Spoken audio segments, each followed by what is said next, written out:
April 29th, 1945. Dachau, Germany. By the time the American troops reached the gates, the war was already effectively over. But what they found there had absolutely nothing to do with victory. It was the silence that hit them first, then the smell, and then the bodies. Not scattered, stocked, rail cars, dozens of them, filled with the dead, thousands of human beings left to rot, and among them prisoners who were still alive. Barely. This wasn't a battlefield. It was a crime scene, systematic, organized, evil. And then they saw them. Around 50 SS guards. Unarmed, hands raised high in the air. They had surrendered. According to every international law, they were now prisoners of war, protected.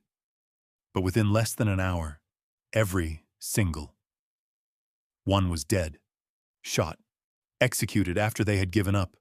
By definition, it was a war crime. Within hours, the reports reached the desk of one man, General George S. Patton. He had a choice: punish his own soldiers, or protect them after the nightmare they had just witnessed. To understand why this happened, you have to understand the men who walked into that camp. The 45th Infantry Division, the Thunderbirds. These weren't fresh recruits. They had been fighting through Europe for 511 days. Sicily, Anzio, France. They were battle-hardened. They were professional. But Dachau was a different kind of hell. As they entered the perimeter, they discovered the death train. 39 rail cars packed with 2,300 corpses. Starvation, typhus, and simple neglect had turned these people into skeletons. The soldiers saw the gas chambers. They saw the ovens of the crematorium still warm. This wasn't just the enemy. This was a factory designed to erase humanity. This is the moment where war stops being abstract and becomes personal. This wasn't about politics anymore. This was about revenge. The shooting did not happen in one place or at one time. It was a series of chaotic events scattered across the camp. The most famous incident took place at the coalyard.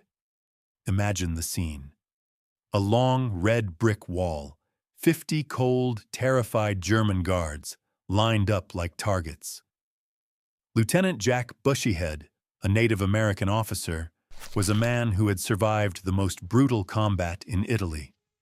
He was not a murderer, but he was a soldier who had just seen the gas chambers. He was standing there, watching. There was no whistle, no formal command of fire.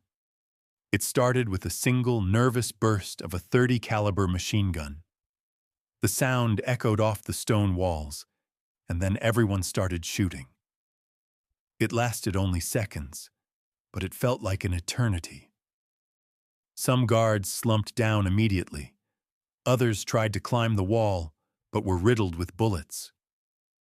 One American soldier, Private John Walsh, later admitted that he didn't even see faces. He only saw the uniforms of the men who had allowed the death train to happen. They were screaming, they were begging, but all I could hear was the silence of the bodies in the rail cars. Those were the words of an eyewitness. This was not a battle. This was a total emotional collapse of military discipline. For 30 minutes, the Geneva Convention simply ceased to exist. By the next morning, the paperwork began. Colonel Joseph Whitaker, the Assistant Inspector General, arrived at Dachau to investigate. He was horrified. He found the bodies of the guards still lying in the yard. He began taking statements. He interviewed the soldiers, the officers, and the liberated prisoners. His final report was devastating. He recommended that Lieutenant Bushyhead and several other officers be charged with murder. He demanded a general court-martial. The report moved up the chain of command, eventually reaching the desk of the Third Army's commander, General George S. Patton. Now you have to understand Patton. He was a strict disciplinarian. He had slapped a soldier just for having battle fatigue. You would expect him to be furious about this breakdown of order. But when he read Whitaker's report, he didn't call for the police. Instead, he called for the officers. Patton knew that if he put these men on trial, he would be putting the entire American army on trial. He would be asking the world to judge heroes for hating monsters. He looked at the files. He looked at the photos of the rail cars. And then, in a move that shocked the legal department, he ordered the evidence to be destroyed. He told his staff, and I quote, "The men who did this have already suffered enough. Case closed." Patton's decision remains one of the most controversial moments in military history. Some call it a cover-up. Others call it mercy. But what happened to the men? Lieutenant Bushyhead went home. He never spoke about that day until much later in life. Most of the soldiers of the 45th Division simply tried to forget. They built lives. They raised families. They returned to a world that could never fully understand what they had seen. But can you ever truly forget Dachau? The investigation was officially buried. The U.S. government didn't want the public to know that American liberators had also been executioners. The war had just ended. The narrative was already written. Victory, liberation, justice. There was no place in that story for moral ambiguity. It took decades for the full truth to surface. And when it didn't provide answers. It raised more questions. This case forces us to confront something deeply uncomfortable. Is the law absolute even in the face of absolute evil? Or is there a point where the law itself becomes insufficient? Patton believed that, in some moments, the human soul is pushed beyond the reach of any court.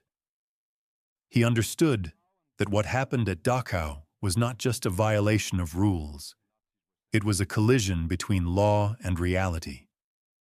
He chose to protect his soldiers because he knew that punishing them would not restore justice. It would only add another layer of destruction. In his mind, it would have been a second victory for the Nazis, because it would mean that the camp had succeeded, not only in destroying its victims, but in breaking the moral structure of those who came to stop it. If you had been there, standing in the mud, surrounded by death, looking at the men responsible, would you have followed the law, or would you have crossed that line? Think about it carefully. Because history doesn't ask easy questions. It asks honest ones. Thank you for watching this deep dive into history. If you value this level of analysis, consider subscribing and join the conversation in the comments. My name is Mike. Thank you for your time, and I will see you in the next video.